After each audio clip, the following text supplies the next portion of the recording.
Good afternoon, everybody. This is Todd Bitter and Andrew Cady for our Friday weekly $100 million producer moment. And I'll let Andrew kind of kick it off and we'll start the program. Cool. Happy, what day of the week is this? Friday? Man, it's been a wild week. Lots of traveling, lots of getting stuff done, but yeah, welcome. Wanted to hit a specific topic today. It's something that has been brewing on me since the last Friday call we did. I want to bring value in these things. I want to talk about not just what it's like hitting and what craziness it is doing 100 million, but what it takes to get there. The mindset, the kind of behind the scenes of what it takes to get to that level. And I think one of the biggest things, and I'm sure Todd would agree with this, and we haven't even discussed how he ran his business, but one of the things on my side was truly running my mortgage business as a business. Even though it was just a one-man shop, it was just me working for someone else. I came at it with the mentality of running it as if I was running a company. What's your thoughts on that? Yeah, absolutely. I mean, again, it doesn't matter if you're a one-man shop or a 5,000-man company. I mean, everything is an individual business inside of a business, really. And as an originator, that's the way I had to run it too. I mean, I had to have a game plan. I had to, have my follow-up. I mean, I had to watch, where dollars and cents were going. I mean, it's like a mini corporation inside of a business, and if you don't do it that way, you're just going to be, you're going to be lost in the weeds. You can still produce, but to get to that next level, you have to operate it that way, in my opinion, anyway. Yeah. And part of that to me is just really knowing your numbers, tracking your metrics. For me, when I got into this business, I tracked so many different levels of metrics. One thing I tracked was how many real estate agents I met versus ones that worked with me. And so, once you start to build these numbers out, and it's hard to do if you're only meeting 3 realtors a week. So if you're only meeting 3 a week, it's going to take you a long time to get metrics. But if you're meeting 25 a week, because I was hitting 12 open houses every Saturday, 12 every Sunday, meeting 20 to 25 new real estate agents per week, and then starting to track the conversion rate of how many face-to-face meetings it took and follow-up calls with them it took in order for me to start to gain traction.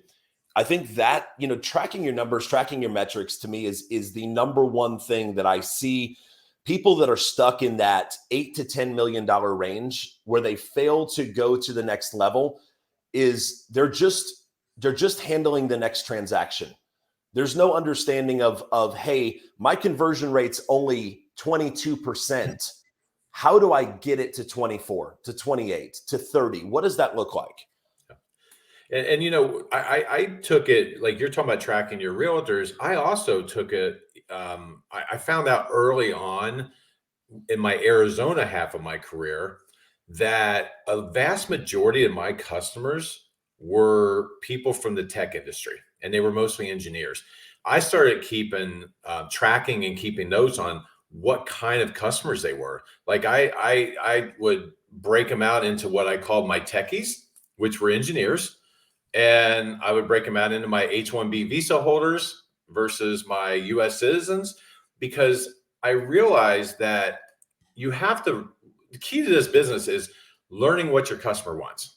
The realtor's our customer, the actual home buyer's our customer. And I found out really quick that tech engineer guy, he needed about triple the time talking to me that a guy that might be a manager at Walmart or a guy that might be a financial planner. Those engineer types, they wanted to know what MBSs were. They wanted to know every little intricate. I would sometimes spend 2 hours on the phone with one. They're the ones that want to know. They want you to explain an aggregate adjustment. Oh yeah, I can't tell you how many times. Oh, and my favorite one was explaining how APR worked at a high level. That's still like, as long as I've been doing this, explaining how the true APR works is like the most difficult thing to explain to somebody in the world. So yeah. But it's knowing what your customer wants. From Andrew's talking about realtors, I'm talking about customers. They're the same thing. They're a customer. The realtor is our customer. The buyer's our customer. And here at UMortgage, we call our loan officers our customers in management, because every step of the way, our downline and our upline are all customers. So Yeah. Yeah. And I actually queued up kind of a couple of slides here. So I want to pull up a slide. So you may be watching this saying, what does it mean tracking your numbers? So I want to show you this slide first. This is before I built a team. This is where I kind of stopped tracking the detailed metrics, because now it's individual loan officers and I'm helping them track their metrics. But prior to me building a team, this was just a Google document sheet that I updated every single month, no matter what. And it tracked my volume and units on a month over month basis. And at the bottom, you can see the year over year increases. You can see the quarter over quarter increases. You can see all these things. And what's the red and green? Well, the green is a month that I closed more production than I closed the previous month in the same, June over June. And so the red months are where I actually closing lower volume than the same month the previous year. And I was to not have red on that sheet ever, but you can see there's obviously anomalies that happen. But for me, when I say tracking numbers, this is where I went with tracking numbers. And what does this do for you? When you start to actually see it on a spreadsheet and you can see, 100% year over year growth, and you can start to see these metrics happen, that's where your mindset shift happens. I want to show you the next slide, because this is really where the mindset shift happens. When we look at this, I tracked credit pulls versus closings. And this was a really hard metric to track, because this isn't, if you look at, say, the first line there, January, that isn't how many units I closed in January. That is how many of the credit pulls in January went to a closing room within 6 months. So this is a 6-month look back. I would fill the first field in, the number of credit pulls at the end of the month, and then I would wait 6 months and go back and see how many of those particular credit pulls walked into a closing room from within 6 months of me pulling credit. And you can see my first year in the business, I had a 22% conversion rate. Not exactly stellar. 22% of my credit pulls walked into the closing room. But as I tracked this, I began to refine the process and really start to nail it down and follow up better with my pre-approvals. If you're not getting a credit pull to closing ratio you're liking for, then you need to start diving into why, and you need to start improving the process. By the last year I stopped tracking this particular metric on my personal level, I was up to a 30% conversion rate. 30% of every single credit pull I would pull into a closing room. We can take slides off, but for me, this is where the mindset shift really changed, because there's going to be days when you're doing 100 million or doing 30 million or 40 million or 10 million, you're going to lose 4 deals in a row. And I personally know the wind out of your sales feeling that happens, whether, they go to the new construction builder, or you lose the rate, or you lose the fees, or better.com, or whatever it is. You're going to lose 4 in a row, 5 in a row. And that's such a defeating feeling. And I see so many people posting online. They're just like, man, I give up on this industry. The last 5 buyers have walked away from me, blah, blah. But if you know your metrics, and 30% of your credit pulls walk into a closing room, and that you pulled 100 credit reports last month, averages over a 5-year average don't lie. And of those 100 credit pulls, you'll get 30 closings, because in that average is the walkaway clients. And so it changes the whole mindset of losing a bunch in a row. All that means is on the basis of averages, you're going to win a bunch in a row. yeah.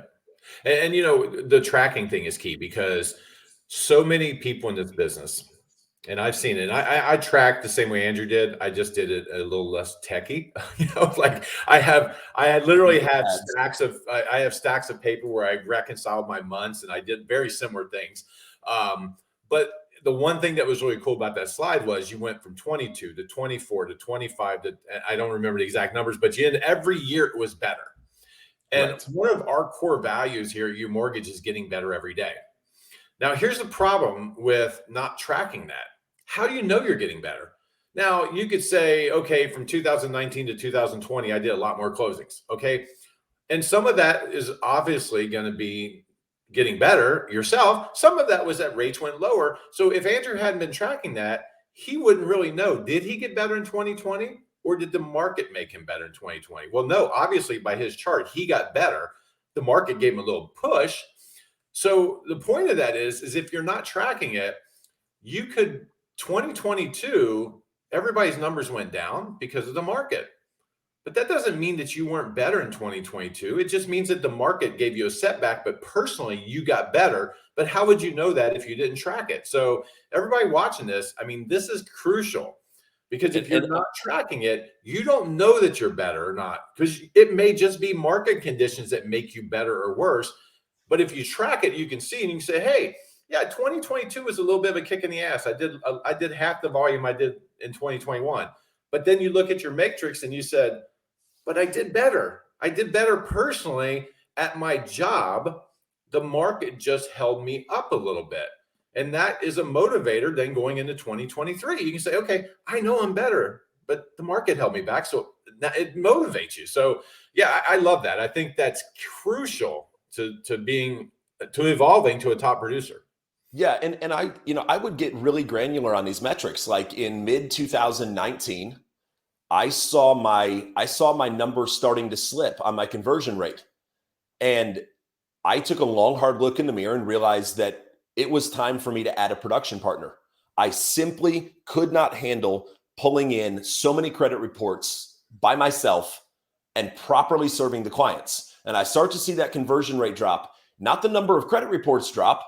So you can feel like you're still busy, but the conversion rate begins to drop because you're overloaded. And so I add a production partner in June of 2019, and boom, my numbers come back up.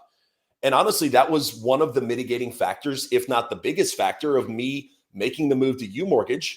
Was I got significantly worse in 2022 on my conversion rate.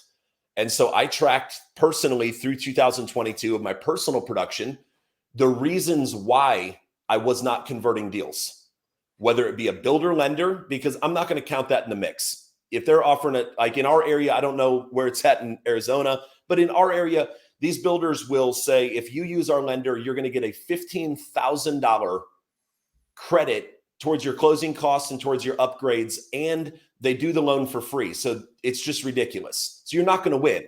And so I look at those things and I'm like, start tracking it. And I look at the percentage of deals that I lost conversions simply due to overinflated margins and overinflated rates. And by the end of the year, it was so evident to me that it was time to make a change, time to find a new home that gave me a platform of significantly better rates with the same level of service that I was providing my clients. And that was honestly one of the biggest factors for me. If I would have been just completely blindsided and not understanding my metrics, that would have been a very hard thing for me to figure out. Yeah, no, I no doubt. You're right. I mean, that was probably the eye opener, that although people like, Chad and some other people that we are mutually friends with was probably pushing you for years. Why aren't you in the broker channel, Cady? I was doing the same thing to a mutual friend of ours, Tracy Gratzik, who I was actually on Facebook with last night. And she was bragging, she was like all excited about how many deals she's done with Windsor and how great it is on the broker channel. She's only been here for like, 2 weeks now, not with us, but in the broker channel. And I was like, okay, Tracy, I've been on you now for how many years? Sometimes it takes that tracking to wake up and say, damn, it's time to move, so. Exactly. So yeah, I mean, if you're pushing to get to that next level, to grow it out, treat this like a business. Track everything. Track your marketing. Start to do, if I pulled up all of the tracking metrics I've done, I'd bore you guys for 6 hours. Track your marketing. Post on Facebook the same exact message 3 different times over 3 different weeks with different graphics, different colors. See which one gets the most reaction. And you would be shocked at how different of a reaction you'll get with the same information with a different graphic on it, a more appealing color. Do something in lime green versus baby yellow. Baby yellow is going to outperform it every time, every single time. And if you start to understand these things, track metrics on every facet. Don't just come at this business blind and throw, I say it all the time, they throw mud at the wall and hope it sticks. Hope is not a business plan. Yeah. If you, I mean, it's not just mortgages. Everybody that's been super successful in their careers in different areas of the work of life have tracked things. I mean, there's I can't remember the name of the book. It might have been Dennis Rodman's own autobiography. Everybody knows Dennis Rodman from basketball, knows he's a nut job. I mean, crazy off the wall guy, right? Dresses and wedding dresses for press conferences, just a nut guy, right? Crazy. One of the greatest rebounders ever in the history of basketball. And I watched something that I wish I could remember this, but he talked about how he literally tracked every way that ball would hit the rim. He would watch thousands of hours of tape, and he would see if a ball hit a rim on this 1-inch section, how it would probably the angle of it, how it would come off. So he knew where to go. And I've heard Wayne Gretzky talk about the same thing. Wayne Gretzky's famous quote was, I always went to where the puck was going to be, not where it was, and or something along those lines. I'm screwing up the quote. But again, another guy that would track how that puck moved on that ice. Tony Gwynn, one of the greatest hitters of all time, used to watch hours and hours of pitchers, and he knew exactly the type of spin on that ball and how the seams would look. And again, I'm using sports analogies here, but it's the same thing. Like Andrew's talking about colors on Facebook. He's right. I mean, certain colors evoke certain reactions. Some of it is very boring and people look past. Other ones are like, very positive. I don't want to get into the psychology of colors because some people will tell you red's bad and this and that, but it's there. It's the truth. But it is the truth. There is a psychology of colors. And, just a quick tip. If you're uploading a video to Facebook, as soon as that video uploads, in the top left-hand corner of the video, there's a little edit button that says video options. Click that. You can scroll to the bottom. You can upload a custom thumbnail, but they've recently changed. And now you can upload multiple thumbnails and test the metrics of different thumbnails. When people see this thumbnail, how many clicked play? How many watched 3 seconds? How many watched 1 minute of your video versus each of the different thumbnails you upload? If what we're saying isn't true, then why are metrics like that even being built into Facebook? No, you can test 3 thumbnails on a video now to see which one gives you the best analytics. All these things, and at the end of the day, tracking everything, don't let that become your cog in your wheel. So I know we're going to talk to some people in here today, and they're going to go into this heavy tracking mode, and they're not going to do any business because they're going to spend 9 hours out of the day creating metrics to track. That's not what we're saying. Don't forget Babe Ruth. What's crazy to me, people don't know about Babe Ruth. How many people don't know this? He was the home run king for, 20 some years. Yeah. But during the same time he was the home run king, do you know what record he also held? Probably strikeouts. The most strikeouts. He held the record for over 20 years until it was broken by Mickey Mantle. So at the end of the day, he just swung the bat more than anybody else. He had more at-bats and swung more than anybody else, which resulted in him being a home run king. So don't let analytics be the thing that bog you down. Find the happy medium. I mean, it doesn't take long. It takes maybe 30 minutes to update an Excel spreadsheet once a month. And if that's too much work for you, then continue to do the volume you're doing. But if you really want to grow this into something that's can be something where you actually build a team, where your focus goes away, like me, I met with 5 loan originators in the last week that all have offer letters out to them, and they're all joining the team because of the things like this that I've done and I've proved myself, and I'm going to help them do to grow their future. That's where it's at. Yeah. I know me and Cady's having a contest to see who closes less loans this year between the two of us. So, but our teams are closing more. So, and I saw you locked one the other day, so you got me beat for the year so far. So, well, that's it. That's a transition loan for one of the loan officers I'm bringing up. It's not my deal. The point is that I hear so many loan officers talk about how busy they are. Busy does not equate success. Busy is just busy. Smart busy can be successful. So, I think I picked on this last week. I mean, it was probably on here last week. I saw a Facebook post where somebody said, oh my God, how do you handle the stress when you get to 5 loans a month? I'm like, yeah, here, hold my beer. Tell me when you get to 30, but it's like that person doing 5 loans, it feels like they're super stressed. They're too busy doing things they shouldn't be doing, because 5 loans should not stress you out. It just shouldn't, No, but it should not. And if it does, you're watching entirely too much YouTube. I'm just going to be blunt with you. exactly. Like if you have 5 loans per month and you wake up Monday through Friday from 7:30 in the morning until 6 p.m. and you do nothing but work, zero but work, you're not stressed. Mm-mm. Not at all. What's happening is you're wasting a shit ton of time on stupid things that don't matter. And then all of a sudden 2 loans hit a firewall at once and it becomes stressful because you weren't properly spending the time in the loans up front. Yeah. And we really haven't got into this on one of these yet, but and we need to probably do this on our day, because we can talk about it for a half hour straight. But managing your time, I mean, time blocking, knowing how to just structure your day time wise is everything in this business, especially once you get busy. You can't go from being a $25 million producer to a 50, from 50 to a 75, from 75 to 100, whatever. You can't do that.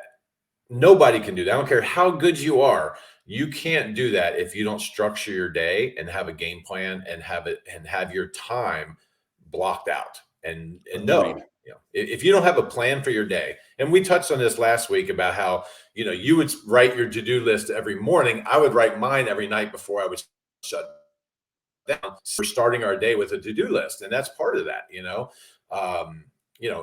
again, that goes into just being a professional loan officer, being a professional, and executing at a high level. Yeah. And I'd even pull up my old time blocking schedule that I used to have. I'm not so much into time blocking now because now I'm not doing as many loans. I'm helping other people. So my time blocking now is availability to my team and helping them grow it. But yeah, I was so regimented. But one of the key things I blocked out every single day of the week was 2 power hours. It's an old Tom Ferry term. And a power hour is where you shut your emails off, you close them. You don't look at them because you'll become reactive. And it is 1 hour in the morning and 1 hour in the afternoon where you 100% focus on prospecting. And that's it. You do nothing else. You don't check your emails. You don't check your social media. You don't do a quick respond to a comment. You shut everything down. You have your pre-set up list of who you're going to call, and you start dialing. And when that hour's up, you stop and you go back in, open your emails, and catch up. Yeah. And that's powerful in itself right there, because emails can be one of the biggest weeds, as we call it, and again, I think we touched on this before, but guys, if you're not going through your emails and flagging the ones that are important, just leaving all the other ones to go until after hours, get to the important ones first. You don't need to look at the email from Ace Hardware telling you about their sales for the day. Even if you need something from Ace Hardware, look at that when you're not working. Open the emails from the customers, from the realtors, from the underwriters. Everything else can wait. Yeah. And turn on tracking on your phone. Track how much time you spend on apps. Turn it on. Blow your mind. That 3 minutes you spend a day on TikTok, yeah, it's more like 47 minutes. I guarantee it. You just don't understand the rabbit hole of big tech and how well they have us programmed to fall into these rabbit holes. I'm going to sit at my desk and watch a quick YouTube video while I eat. Great. If that's what you want to do it. No big deal. But chances are you're going to watch 9 because it's one after the next after the next. I had somebody this goes back almost a year ago. I had somebody say, we don't see you that much on various Facebook groups I was in. And, it's like, what's going on? You don't seem like you're around that much anymore. I'm like, I'm around, but I actually started doing what you're talking about. And I would, every Sunday morning at 9 a.m., I would get a text from my phone, a pop-up, not a text, but a pop-up on my phone saying how much screen time I average per day on my phone. Now, this wasn't for social media. It was just per day on my phone, whether it's reading text messages, emails, whatever on my phone. And I was up to 9.25 hours a day screen time on my phone. Then I start looking at like, what am I doing? Is because I sit at a computer all day. I don't use my phone quite that much for business because I'm sitting at home working. I'm not out running around. And I realized that I was spending about 4.5 hours a day on Facebook, just going in there, answering questions of loan officers and this and that and everything else, and realized that some of it was productive for what I do, but at least 3/4 of it was not productive at all. And I started cutting that out. And now my screen time is down to about 4 hours a day. And the vast majority of that is work. Yeah. I think what we need to hit on the next one of these we do is time blocking. And I would love to hit high profit activities as well. I have a high profit activities tracker that I built that literally breaks down the most high profit activities you can do on a daily basis. And if you're struggling to, well, I don't know what to do. I've got 3 loans in my pipeline and I'm not busy, but what am I supposed to do in the downtime? Turn to a high profit activities tracker and start tracking some high profit activities you're doing on a daily basis to drive revenue to the door. They drive realtors to the door. They drive clients to the door. Yeah. Yeah. We should make that our next one next week then, because that would be a good one for sure. Absolutely. Yeah, I definitely what we need to do. I think we're closing in on being end of time here. Yeah, I think so. It goes by quick, and the weeks go by quick too, man. I can't believe we're like almost through the first 2 months of this year. It's like mind blowing that they say as you get older, time flies, and I guess I am old, so it is flying. So no, I just had my birthday last week. I don't want to talk about getting old. It's not even like I don't want to once you think get to about a certain age, you kind of quit caring about it anymore. But yeah, so this is the end of our program day, and again, everybody, a reminder: it's Friday. What do we do on Fridays? We reach out to our referral partners, mainly realtors, and we let them know, hey, we work when you work. Be available this weekend. The realtors are out working. If they're out working, you should have your phone on and you should be ready to answer that phone. And again, I will say answer your damn phone just to get it out of the way, but it's the truth. So it's Friday. Be ready. Reach out to your referral partners and tell them that you're available all weekend for them. And anything else, Andrew? That's it, man. My dog's starting to bark. Yeah. What's going on? Time to walk the dog. Have a great weekend, everybody. Take care. Thanks.